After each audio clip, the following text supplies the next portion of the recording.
Hello everyone, this is Prerna Sharma and you are watching facts with Prerna. आज मैं अपना एक और नया एक्सपीरियंस आप लोगों के साथ शेयर करना चाहती हूँ, क्योंकि मेरी पहले कुछ वीडियोज़ हैं जो आप लोगों ने देखी होंगी, गांधीनगर से रिलेटेड थी कि जब मैं गांधीनगर गई थी तो क्या-क्या मतलब फेस किया है मैंने एसएसपी के दौरान। मैंने पूरे 5 दिन का जो भी था वो कंप्लीट डेटा आपको बताया था उसके अंदर। नाउ द थिंग इज़ कि अभी लास्ट ईयर दिसंबर में ही मैं देहरादून गई थी दोबारा से एसएसपी देने के लिए। And somewhere I was thinking कि चलो छोड़ते हैं, क्या ही शेयर करना इस बारे में, but somewhere in a corner of my mind is thinking कि कुछ भी होना चाहिए अगर मैं कुछ भी कर रही हूँ, एंड द थिंग इज़ कि whether I got succeed and I got the failure, I should share with you. शुरू करते हैं कि क्या हुआ था जब मैं लास्ट टाइम देहरादून में गई थी। देखो, मेरी जो एसएसपी थी that was on dated 9th of December 2025, मतलब अभी थी 2 महीने पहले आप बोल सकते हैं ऐसा, तो 3 महीने पहले बोल सकते हैं। सेम एज़ कि मैंने इस बार देहरादून का सेंटर चूज़ किया था कि देखते हैं भई, मतलब देहरादून जाते हैं क्योंकि देहरादून सबसे नियरेस्ट है according to me. Meerut to Dehradun जाना बहुत ज़्यादा ईज़ी है। आप बस से भी जा सकते हैं, आप ट्रेन से जा सकते हैं, बहुत ही ज़्यादा ऐसा कुछ ज़्यादा दूर नहीं है। तो इस बार मैंने देहरादून सेलेक्ट किया था। एज़ यूजुअल मैं और मेरे पापा दोनों गए थे इस बार भी। और जब हम वहाँ पर जाने वाले थे तो मैंने सोचा कि क्योंकि हर बार मंडे में होती है एसएसबी, तो मैंने इस बार ये सोचा कि इस बार हम लोग संडे से निकलेंगे। क्योंकि क्या हुआ था ना कि जब मैं पिछली बार गांधीनगर गई थी तो वहाँ पर जाने में मुझे लगभग 18 से 19 घंटे लगे थे, तो हमें सैटरडे में निकलना पड़ा था। इस बार हम लोग संडे में निकले थे, सुबह के टाइम निकल गए थे हम 10 बजे घर से, तकरीबन 10 बजे के आस-पास गए थे। और इस बार हम लोगों ने जो रूट लिया था वो थ्रू बस लिया था, यानी बस के थ्रू हम लोग गए थे इस बार। सुबह 10 बजे हम लोगों ने बस ली थी एंड तकरीबन मैं आपको बताऊँ, उसका जो लास्ट स्टॉप था बिल्कुल बस का, वहीं तक हम गए थे देहरादून के, मेरठ टू देहरादून। उसमें हम वहाँ पर जब उतरे तो एक उसके अंदर लिखा हुआ है डिटेल के अंदर, जो आपका कॉल अप लेटर आता है उसके अंदर लिखा हुआ है, मेंशन है क्लीमेंट टाउन, कि आपको क्लीमेंट टाउन में जाना है।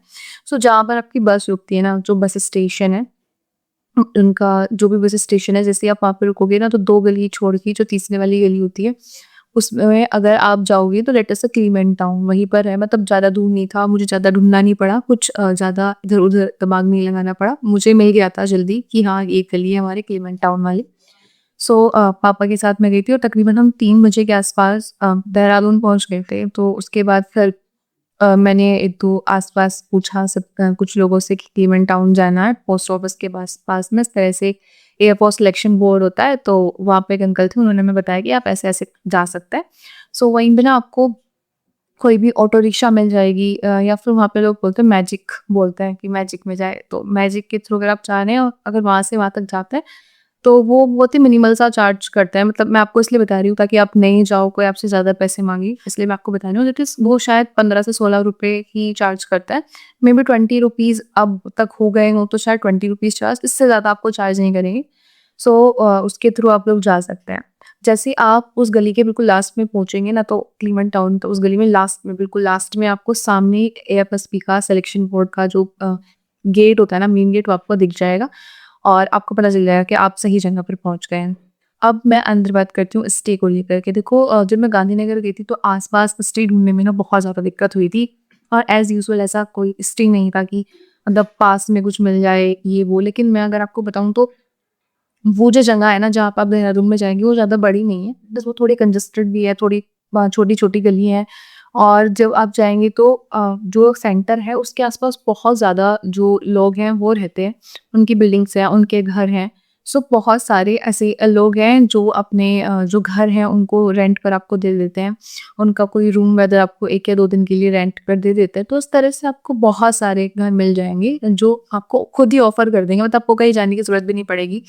आपको खुद ही ऑफ़र कर देंगे कि आप यहाँ पर आ जाइए। एंड जहाँ पर मैं रुकी थी, दिस इज़ ममता आंटी करके थी, मतलब बहुत ही अच्छी लेडी थी, वेल बिहेव्ड थी। उनका जो मुझे कंटेंट लगा वो भी बहुत अच्छा लगा। तो अगर आपको लगता है कि आपको भी वहाँ पे जाना है, मैं स्क्रीन पर उनके कुछ कॉन्टैक्ट शेयर कर रही हूँ। आप उनको पहले कॉन्टैक्ट कर सकते हैं कि आप आएँगे, और आप रूम चाहिए किस तरह से प्री बुकिंग कर सकते हैं, फिर जाकर भी उनके पास कॉन्टैक्ट कर सकते हैं।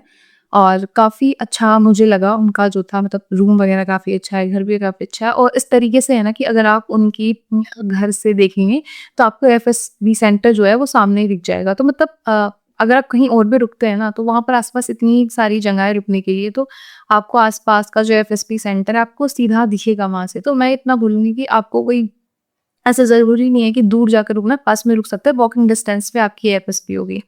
सो हमने वहीं पे जाकर के हम रुक गए थे।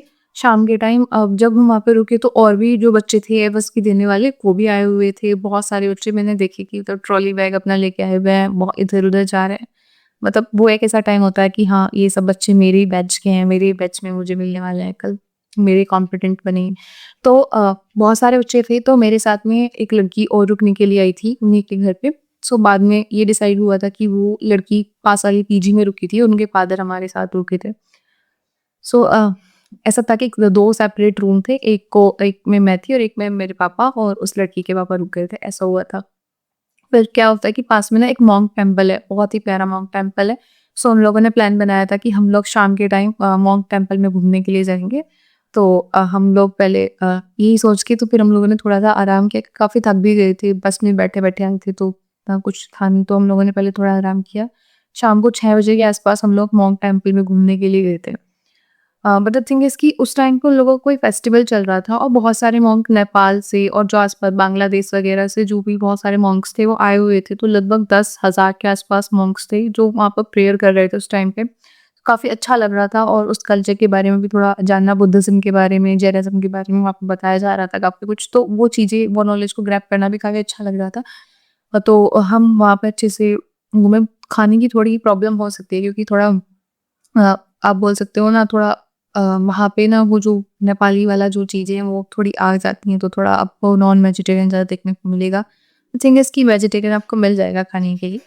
उसके बाद हम टेम्पल्स, मॉन्क टेम्पल देख के आए और बुद्धा टेम्पल जिसको बोलते हैं वहाँ पे, उसको देख के आने के बाद फिर मैंने रात में अपना कपड़े वगैरह निकाल के अच्छे से रख लिए थे। कुछ कपड़ों की प्रेस वगैरह खराब हो गई थी, तो मैंने आंटी से बोला तो उन्होंने मुझे प्रेस भी ऑफ़र कर दी थी और आंटी बहुत ही अच्छी थी। तो फिर मैंने अपने कपड़े वगैरह लगाए।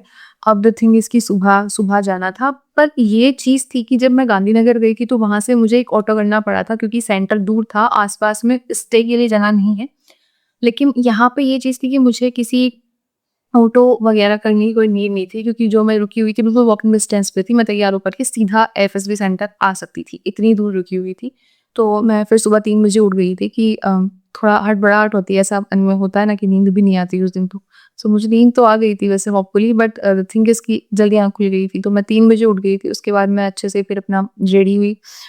वही जो अपना पहनने होते हैं फॉर्मल्स पहने और फिर हम लोग पहुँच गए, अपना सेंटर पहुँच गए थे। वहाँ पर टाइमिंग थी हमें कि आपको 6 से साढ़े 6 के बीच में पहुँचना है। लेकिन मैंने जो चीज़ें नोटिस की कि जो बच्चे थे वो साढ़े 5 से आना शुरू हो गए थे क्योंकि सब आस-पास ही रुके हुए थे और ट्रॉली बैग की आवाज़ से पता चल जा रहा था क्योंकि सर्दी थी उस टाइम पे और 6 बजे तक भी अंधेरा ही था, जो उन्होंने टाइमिंग दे रखी थी 6 से साढ़े 6 के बीच में आपको आना है। तो अंधेरा था और सर्दी थी तो अंधेरे में ही सब लोग जा रहे थे। लेकिन उन लोगों ने काफ़ी अच्छी लाइटिंग की व्यवस्था कर रखी थी, काफ़ी सब चीज़ें बहुत स्मूथली हो रही थी। तो सबसे पहले तो पापा मुझे गेट तक छोड़ने गए थे, उसके बाद फिर हम बच्चे ही अंदर जा सकते थे कैंडिडेट्स, तो हम लोग फिर अंदर चले गए। अंदर जाने के बाद हम लोग जब पहुँचे तो मैंने देखा बहुत सारे जो कैडेट्स थे वो पहले से ही पहुँच चुके थे। इसका मतलब है मैं 6 बजे, सही 6 बजे गई थी और जब कैडेट्स अंदर थे तो इसका मतलब वो लोग बहुत पहले से आने शुरू हो गए थे। तो फिर उन लोगों ने फिर टीम्स बनाई। टीम बनाने से पहले उन लोगों ने हमारा कॉल लेटर और एक आइडेंटिटी कार्ड और हमारा एडमिट कार्ड चेक किया था। एडमिट कार्ड वो एडमिट कार्ड होता है जो आप एग्ज़ाम देने जाते हैं तब अपने साथ कैरी करते हैं। तो उसके उस एग्ज़ाम के टाइम पे जब एडमिट कार्ड लेके जाते हैं उसको अपने साथ लेके जाना होता है, वो लोग चेक करते हैं। और कुछ अदर क्राइटेरियाज़ भी हैं, मेरे आप दूसरी वीडियोज़ में देख सकते हैं। अगर आपका एडमिट कार्ड खो जाता है किसी कारण से तो फिर एफआईआर वगैरह करा के ले जानी होती है। तो वो सभी चीज़ें उन लोगों ने चेक की, मेरे पास सब चीज़ें थी, कंप्लीट डॉक्यूमेंट थे। उसके बाद मुझे अंदर जाने के लिए बोल दिया। उसके बाद फिर उन लोगों ने क्या किया कि टीम फॉर्मेशंस करनी शुरू कर दी थी और उन्होंने हमें बता दिया था कि कुछ डॉक्यूमेंट्स आपको अपने हाथ में रखने हैं, जैसे डिक्लेरेशन फॉर्म होता है, आइडेंटिटी बॉन्ड होते हैं और ये 3-4 चीज़ें होती हैं कि वो आपको अपने साथ रखनी है। मतलब वो चीज़ें जिसमें आपकी जो एकेडमिक्स हैं, उनके बारे में डिटेल्स है, वो सब चीज़ें छोड़ कर के बाकी आपको सारे डॉक्यूमेंट्स बाहर निकालने होते हैं। और उसके बाद उन लोगों ने फिर क्या किया, हमारे जो लगेज थे वो साइड में रखवा दिए थे कि अगर आपके पास कोई पिन है, टाई पिन है या फिर कुछ ऐसी मेटालिक वाली चीज़ें हैं, फ़ोन वगैरह, वो सब चीज़ें यहीं पे छोड़ के आपको ये 3 डॉक्यूमेंट्स अपने साथ कैरी करने हैं फ़िलहाल के लिए। और अब फिर लाइन वाइज़ वो फिर हमको अंदर ले गए थे। हमने वो 3 डॉक्यूमेंट सबमिट करे, उन्होंने सभी के डॉक्यूमेंट्स देखे। उसके बाद उन्होंने अभी टीम फॉर्मेशन नहीं कराई थी, उन्होंने सीधा बोल दिया था कि अपना ये सबमिट कीजिए और जा कर के ब्रेकफ़ास्ट ले लीजिए। सो अगर मैं ब्रेकफ़ास्ट का कंपैरिज़न करूँ गांधीनगर और देहरादून में, so it was better in Dehradun कि गांधीनगर में मेबी क्योंकि वहाँ पर वही चीज़ें चलती हैं, तो उन्होंने वही चीज़ें रखी थी खाने में। देहरादून में मुझे जो उस टाइम पे लगा अच्छा, उनका ब्रेकफ़ास्ट काफ़ी अच्छा था। जी, फर्स्ट में 3-4 तरह की चीज़ें थी, कॉफ़ी, मिल्क और चाय आप ले सकते थे और केले थे, मतलब इस तरह से फ्रूट्स थे थोड़े से, और खिचड़ी यहाँ पर भी थी एज़ यूजुअल, और यही सब चीज़ें थी, थोड़ी बहुत थी, पकोड़े वगैरह ये चीज़ें बनाई गई थी, आलू की। सो ये सब चीज़ें, ब्रेकफ़ास्ट काफ़ी अच्छा था, ब्रेड भी आप ले सकते थे, चोकोज़ आप खा सकते थे, मतलब जो भी आपको अच्छा लगे आप उसमें से ले सकते थे। उन्होंने वैराइटीज़ दी हुई थी। अच्छे से खाना खाने के बाद उन लोगों ने पहले ही बोला था कि ब्रेकफ़ास्ट बहुत अच्छे से कर लेना, क्योंकि जो है आपका जो आगे टेस्टिंग होने वाली है उनमें काफ़ी टाइम लगने वाला है, तो आपको ब्रेकफ़ास्ट अच्छे से कर लेना है। सभी बच्चों ने ब्रेकफ़ास्ट किया, उसके बाद उन्होंने बोला था किसी को वॉशरूम वगैरह जाना है तो वो जाकर के आ सकता है। उसके बाद उन्होंने गैलरी में सभी बच्चों को बुला लिया था, और जैसे-जैसे बच्चे अपना ब्रेकफ़ास्ट कर रहे थे, तो उन लोगों ने फिर हमें चेस्ट नंबर डिस्ट्रीब्यूट करने शुरू कर दिए थे। बाहर आने के बाद उसमें फिर हमारी टीम्स बनी थी कि अब ओआईआर होगा और पीपीडीटी होना था, तो हम सभी को चेस्ट नंबर डिस्ट्रीब्यूट किए गए थे, और उसके बाद हमारे ग्रुप में ऐसे 15 टू 14 स्टूडेंट्स को रखा गया था। तो मेरे पर्सनल ग्रुप में 15 बच्चे थे, और जो चेस्ट नंबर मिले थे, मतलब जो हमारा जो ग्रुप था उसमें जो चेस्ट नंबर मिले थे, आई गॉट 104 चेस्ट नंबर, क्योंकि देखो ऐसा होता है पहले फ्रेशर्स को मिलते हैं सारे chest number, after that repeater. So I was a repeater, तो मुझे फिर रिपीटर के अकॉर्डिंग ही लास्ट में जाकर के एक नंबर मिला था, दैट इज़ 104 था। हमारी जो रिपोर्टिंग थी उस टाइम पे 315 बच्चों के आसपास जो रिपोर्टिंग के लिए बच्चे बुलाए गए थे। सो देहरादून में जो है ना रिपोर्टिंग थोड़ी अच्छी होती है, क्योंकि सभी के अप्रॉक्सिमेटली सभी के आसपास का जो ये एरिया होता है, तो सभी बच्चे जो है देहरादून को चूज़ करना बहुत ज़्यादा प्रेफर करते हैं। सो रिपोर्टिंग होने के बाद में हम लोगों को चेस्ट नंबर मिल गया था। चेस्ट नंबर मिलने के बाद में उन लोगों ने हमसे कहा कि अब आप लोग जाकर के हॉल में बैठ जाइए और वहाँ पर आपका डॉक्यूमेंट चेकअप होगा, मतलब जो भी डॉक्यूमेंट्स आपकी वेरिफिकेशंस करते हैं, वो डॉक्यूमेंट वैसे आपसे निकलवाते नहीं है वहाँ पे, क्योंकि मेन जो डॉक्यूमेंट वेरिफिकेशन होता है वो आपका स्क्रीनिंग होने के बाद में होता है। तो स्क्रीनिंग पहले होने से पहले वो सिर्फ आपसे पूछते हैं कि आपके पास ये डॉक्यूमेंट्स हैं, अगर नहीं है तो आप उन्हें बता सकते हैं, वो फिर आपको कुछ उसके अलावा कोई भी जो सॉल्यूशन होता है वो आपको प्रोवाइड कर देते हैं। इसके बाद उन लोगों ने हमें ओआईआर दिया। ओआईआर एज़ यूजुअल ईज़ी ही थे। पहले एक ओआईआर मिला, उसके लिए 30 मिनट हुई, दूसरा ओआईआर मिला, फिर उसके लिए 30 मिनट मिली। इन लोगों ने पूरे अच्छे से 30 मिनट आपको दिए होते हैं, और 30 मिनट में मैं बोल सकती हूँ कि मेरा ओआईआर काफ़ी अच्छा हुआ था। एज़ यूजुअल मैं ज़्यादा श्योर तो नहीं हूँ, बट इतना बोल सकती हूँ कि 45 के आसपास मेरे क्वेश्चंस दोनों ओआईआर में सिल ही गए थे। सो दोनों ओआईआर पर्टिकुलरली 50-50 क्वेश्चंस होते हैं, इतना आपको पता ही होगा। तो ओआईआर ठीक हो गया था। ओआईआर सबमिशन के बाद में उन्होंने फिर हम लोगों को बाहर बुला लिया था, और कि सर्दी भी थोड़ी ज़्यादा थी, तो धूप का भी थोड़ा ऐसा ही हो रखा था। तो जब हम बाहर गए थे तो 8 या 9 के आसपास बज रही थी उस टाइम पे, और काफ़ी अच्छी धूप भी निकल गई थी। बाहर आने के बाद अब हमारा ग्रुप फॉर्मेशन होना था पीपीडीटी के लिए, और ग्रुप डिस्कशन वगैरह जो होता है नरेशन वाला पार्ट उसके लिए। तो अब हमारे ग्रुप में टोटल 15 बच्चे उन्होंने कर दिए थे अलग, कि अब आप ये जो 15 बच्चे हैं यही आपका ग्रुप है 100 टू 115 तक। ठीक है। उसके बाद पे हमें फिर अंदर ले गए, और अंदर ले जाकर के हमें पीपीटीटी दिखाई। पीपीटी मतलब बिल्कुल क्लियर पिक्चर थी, और उस क्लियर पिक्चर में हमें क्या दिखाया गया था कि 3-4 लोग हैं, आपस में खड़े हुए हैं, बात कर रहे हैं, बात नहीं कर रहे, झगड़ रहे हैं। एक आदमी ने दूसरे आदमी का कॉलर पकड़ा हुआ है, एंड द थिंग इज़ कि जिसका कॉलर पकड़ा हुआ है वो कोई अ, मतलब ऑफिशियल बंदा लग रहा था, लाइक उसने ड्रेस पहनी हुई थी। आप उस ड्रेस को आप मान सकते हैं कि वो पुलिस की ड्रेस थी, आप मान सकते हो किसी आर्म्ड फोर्स की ड्रेस थी। इस तरीके से कोई ऑफिशियल बंदा था, उसके पास में एक और ऑफिशियल बंदा था, और बाकी सभी जो लोग थे वो नॉर्मल जो सिटीज़न लग रहे थे, और ऐसा लग रहा था उन दोनों के बीच में कुछ लड़ाई झगड़े वाला सीन चल रहा है। एक ग्रुप था अच्छे से, तो उसपे आपको स्टोरी बनानी थी। तो बहुत अच्छी-अच्छी स्टोरी बनाई सभी ने। मेरी स्टोरी भी थी, मेरी स्टोरी थी कि इलेक्शन का मैंने थीम रखा था, कि मतलब क्योंकि उस टाइम पे इलेक्शन थोड़े चल रहे थे, तो इलेक्शन वाला थीम मैंने रखा था करंट अफेयर से रिलेट करने के बाद में, कि एक पुलिसमैन मान के रखा था, कि उसका जो मेन कैरेक्टर रखा था कि वहाँ पे इलेक्शन के टाइम पे थोड़ा दंगा हो गया था 2 पार्टीज़ के लोगों के बीच में, तो फिर वो पुलिस वाला आया, उसने इनिशिएट किया, और ये सब चीज़ें मतलब रोकने-टोकने वाला चीज़ें थी। मेरा इस तरीके की थीम थी। उसके बाद हम लोगों को ले जाया गया नरेशन के लिए एंड जीडी के लिए। देखो इसमें क्या हुआ था कि इन्होंने क्या किया, पिछली बार जब हम गांधीनगर गए थे तो वहाँ पे एक रूम में आपके सेमी सर्कल में बैठाया गया था और आपके सामने 2 एसेसर्स थे। इस बार हमें सेम किया गया था, रूम में बैठाया गया था, बस इस बार थोड़ा अंतर ये था कि हमारे सामने 3 एसेसर्स थे और तीनों एसेसर्स हमें जज करने गए थे। ऑब्वियस सी बात है, उन्होंने हमसे कहा था कि आपके पास 30 मिनट है जिसमें आपको नरेशन भी करनी है और जिसमें आपको जीडी वाला पार्ट भी अपना कंप्लीट करना है। तो अब हमने जो अपनी नरेशन की थी एज़ यूजुअल कि मैं सेंटर में ही थी, थोड़ी ज़्यादा सेंटर में नहीं, तो थोड़ा सेंटर से नहीं थी। तो इधर से उन्होंने बोलना शुरू किया और एज़ यूजुअल मेरी बारी आई, मैंने अपना बोला, उसके बाद सब बोलने के बाद सब रुक गए। तो सर ने सब करूँ नहीं हुआ, सर ने बोला कि लेडीज़ आप अपना जो ग्रुप डिस्कशन है वो शुरू कर सकती हैं, आपका टाइम जो है वो जा रहा है। तो सबको लगा था कि अभी वो बोलेंगे तब शुरू करना है। बट होता ये है कि नरेशन के तुरंत बाद आपको अपना जीडी शुरू कर देना है। जैसे ही सर ने ये बोला, वही कचरा बाज़ार बनना शुरू हो गया था। कोई इधर से बोल रहा है, कोई इधर से बोल रहा है। मतलब ऐसा हो गया था ना कि समझ में नहीं आता था, because I was first time repeater. उससे पहले मैं फ्रेशर ही थी और मुझे नहीं पता था कि रिपीटर्स के ग्रुप में ऐसा ऐसा होता है कि कोई किसी को बोलने ही नहीं देता, क्योंकि जब मैं फ्रेशर थी उस टाइम पे सब एक-दूसरे को सुन रहे थे अच्छे से सब बोल रहे थे और डिस्कशन काफ़ी अच्छा चला था और थोड़ा लंबा भी चला था।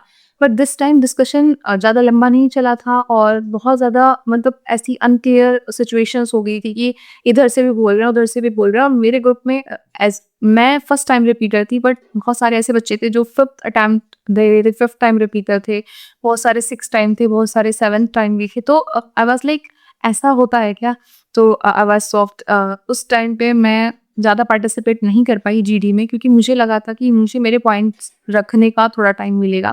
बट द थिंग इज़, क्योंकि सभी रिपीटर होते हैं और सभी स्क्रीनर होना चाहते हैं, कोई भी आपको मौका नहीं देगा, तो मौका आपको खुद ढूँढना होता है और खुद बोलना होता है। उस टाइम पे मुझे ऐसा लग रहा था कि मैं तो क्या ही बोलूँ। I was trying to say something in between among of all of them, but the thing is कि वो लोग सुन ही नहीं रहे थे, तो फिर मुझे ऐसा लगा था कि मैं अगर कुछ बोलूँगी भी तो ये मेरा पॉइंट वेस्ट ही होना है and they all are not hearing to me. So मेरा जो जीडी हुआ वो थोड़ा ऐसा सही हुआ था। उसके बाद में जैसे ही हमारा जीडी कंप्लीट हो जाता है तो वो लोग हमें फ्री कर देते हैं। फ्री करने के बाद वो बोलते हैं कि आपको बाहर जाना है, जहाँ पर आपका लगेज रखा हुआ है, अपने एक लगेज के पास जाकर के आपको ऐस एक लाइन बनानी है, एक सीरीज़ बनानी है और सीरीज़ में खड़े हो जाना है अपने लगेज के साथ में। तो हम वापस गए, हमने वहाँ से अपना लगेज उठाया और अपने-अपने लगेज के साथ में हम लोग खड़े हो गए। अभी हमें नहीं पता था कि कौन बंदा स्क्रीन इन हुआ है, कौन बंदा स्क्रीन आउट हुआ है, तो वो अभी हमें कुछ भी नहीं पता था। हम लोग वहाँ पे जाके खड़े हो गए। इससे पहले आपको एक चीज़ और बताना चाहूँगी, जब हमारा जीडी खत्म हुआ था, तो उस टाइम पे ना सर ने कहा था कि आपका टाइम खत्म हो गया है, अब आप ज़्यादा नहीं मतलब डिस्कशन नहीं कर सकते, अब आपको किसी एक बंदे को नॉमिनेट करना होगा, जो आपकी जो ग्रुप की स्टोरी होगा, वो नैरेट करेगा। एंड द थिंग इज़, उस टाइम पे ना सब बिल्कुल चुप हो गए थे। तो मुझे लगा ना कि मेरे पास अब थोड़ा टाइम है और क्योंकि अब सब चुप है, कोई किसी को नॉमिनेट ही नहीं कर रहा है, सो आई थॉट कि मुझे किसी को नॉमिनेट करना चाहिए। And there were chest number 106, जो मुझे लग रहा था कि बहुत अच्छा उसकी स्टोरी है एंड करंट अफेयर से रिलेटेड थी। कुछ उस टाइम पे जो चल रहे थे एयर इंडिया से रिलेटेड, जो कॉन्फ्लिक्ट्स चल रहे थे उससे रिलेटेड उसने बनाई थी स्टोरी।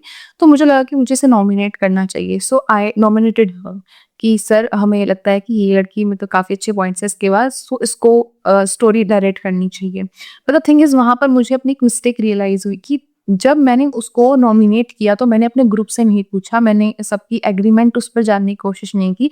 आई जस्ट सेड कि इसको बोलना चाहिए एंड देन सर ने पूछा कि सब एग्री हैं? तो सबने कहा कि येस है, क्योंकि कोई भी डिसएग्री तो नहीं होता है ना अपने, ये तो रूल होता है आर्मी का।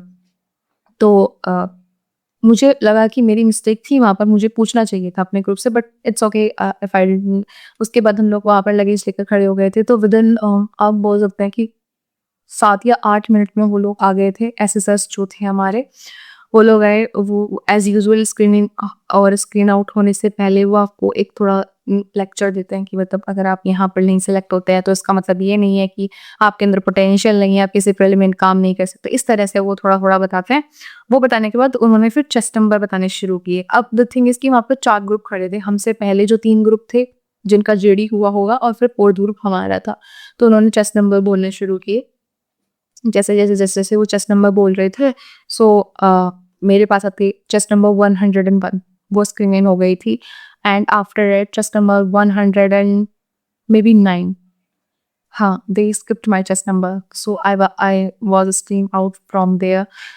और मुझे नहीं लगा था कि मैं स्क्रीन आउट हो जाऊँगी, टू बी वेरी ऑनेस्ट, क्योंकि मेरी स्टोरी अच्छी थी, मेरी पीपीडीटी काफ़ी अच्छी बनी थी, मेरा ओआईआर अच्छा हुआ था, बट द थिंग इज़ कि जब नैरेशन भी मेरा काफ़ी ठीक हुआ था, बट द थिंग इज़ कि जब बात आई थी जीडी की, तो वहाँ पर मेरा थोड़ा लैग हो गया था मामला, बाकी तो सब अच्छा ही हुआ। तो मुझे लगा था कि मैं स्क्रीनिंग तो हो ही जाऊँगी, बट द थिंग इज़ कि नहीं हुई। लक बेस्ड बोल सकते हो, कुछ भी बोल सकते हो, या फिर वो चीज़ जो उन्हें नहीं दिख रही थी स्पार्क मेरे अंदर, मेबी कुछ भी हो सकता है। क्योंकि देखो, लक बेस्ड क्यों बोलता है कैंडिडेट? तब बोलता है कि अगर इससे पहले अटेम्प्ट में आप स्क्रीन इन हुए हैं और आप पूरा प्रोसेस देख के आए हैं, इसका मतलब उस टाइम पे ऐसे सर्च को आपके अंदर पोटेंशियल दिख रहा था, एंड द थिंग इज कि उससे नेक्स्ट अटेम्प्ट में आपके अंदर वो पोटेंशियल नहीं दिख रहा है। ऐसा तो नहीं हो सकता ना, बंदा तो चेंज नहीं हो सकता है, उसकी हैबिट्स तो चेंज नहीं हो सकती है, बट टाइमिंग चेंज हो सकती है कि उस टाइम पे आप परफॉर्म कैसा कर पाए हैं। The thing the which is matter most, the thing is कि आप कैसा परफॉर्म कर पाए हैं उन पर्टिकुलर टेस्ट के अंदर उस पर्टिकुलर टाइम में,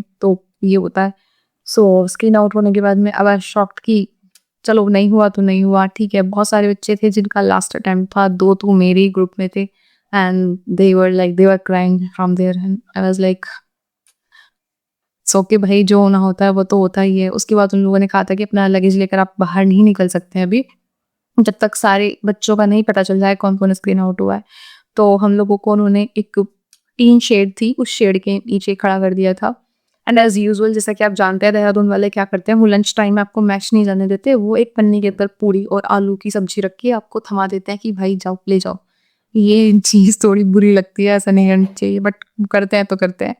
ठीक है, तो हम लोगों को पूरी दे कर के उस टीन शेड में खड़ा कर दिया था। आफ्टर दैट विदिन 1 और 1 एंड हाफ आवर बाकी सब लोग भी जो स्क्रीन आउट हुए थे वो लोग आ गए थे, और जो स्क्रीन हुए थे वो लोग अंदर चले गए थे। तो जब सब लोग आ गए थे तो उसके बाद एक ऑफिसर आते हैं, वो हमें बोलते हैं कि लेडीज़, हाँ, मतलब अनफॉर्चुनेटली इस बार आप नहीं कर पाएँ तो अपने नेक्स्ट अटेम्प्ट में कर लीजिएगा। ये सब बोलने के बाद वो हमसे बोलते हैं कि आपको 1 बाय 1 करके लाइन से बाहर निकलना है, और बाहर जाकर के आपको कुछ ना कुछ ट्रांसपोर्टेशंस मिल जाएगा, और उसके बाद अपने रास्ते पर निकल जाइएगा। So that's the thing which I just wanted to share with you, क्योंकि देखो, जो फेलियर है और जो सक्सेस है वो तो चलता रहता है। बट द थिंग इज़ कि अपने आप को एक्सप्रेस करना एक बहुत बड़ी बात होती है। सो ये तो चीज़ें लगी रहती हैं, आगे आने वाली एसएसबी भी होंगी। Whether I got a recommendation or not, I don't know, but I'll try my best in next time. So next time भी जो होगा, I'll share with you all you guys. और अगर आपको लगता है कि कोई ऐसा डाउट है देहरादून से रिलेटेड जो मैं आपका सॉल्व कर सकती हूँ, तो please you can ask your doubt in the comment section. आज के लिए बस इतना ही। आप अपने कोई सजेशंस भी दे सकते हैं कि आप कौन सी नेक्स्ट वीडियो चाहते हैं। All the very best for your features. जय हिंद।